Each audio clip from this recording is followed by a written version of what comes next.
Hello, আসসালামু আলাইকুম। Welcome to our page Aladdin and Genie. সবাই কেমন আছেন? আশা করছি ভালো আছেন। আমরাও ভালো আছি আলহামদুলিল্লাহ। তো আজকে আমার বর মানে ভালো মানুষ একটা নতুন রেসিপি বানিয়ে আমাকে খাওয়াবে। তো এই তো দেখতে পাচ্ছেন কুচি কুচি করে পেঁয়াজ নিয়ে নিয়েছে, তারপরে গুঁড়ো মরিচ নিয়ে নিয়েছে আর সরষের তেল অনেকগুলো দিয়ে মেখে নিবে।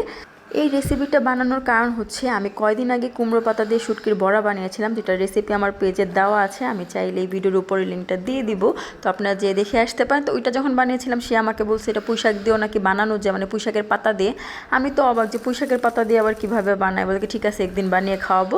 তো যেই বলা সেই কাজ, তো আজকে সে আমাকে বানিয়ে খাওয়াচ্ছে, তো দেখা যাক। তো এই তো দেখতে পাচ্ছেন পুঁইশাকের পাতাগুলো ভালো করে ধুয়ে নিয়েছে, আর এগুলো বড় বড় হলে ভালো হয়, মানে পুঁইশাকের পাতাগুলো। তো যাই হোক, যেমন সাইজের পাতা পেয়েছে তেমন সাইজে নিয়ে এসেছে। তারপর এটার উপরে এই যে মাখাটা পেঁয়াজ মরিচ লবণ আর সরষের তেলের মাখাটা দিয়ে তারপরে আস্ত বাঁশপাতা শুটকি দিয়ে তারপর হচ্ছে মুড়ে নিচ্ছে। আর এই বাঁশপাতা শুটকিটা সে কাঁচা দিতে চেয়েছিল, আমি বললাম একটু টেলে নেই, কেমন দেখাবে কেমন লাগবে, কাঁচা কাঁচা গন্ধ যদি করে, তাই আমি একটু লবণ দিয়ে হালকা টেলে দিয়েছি তাকে।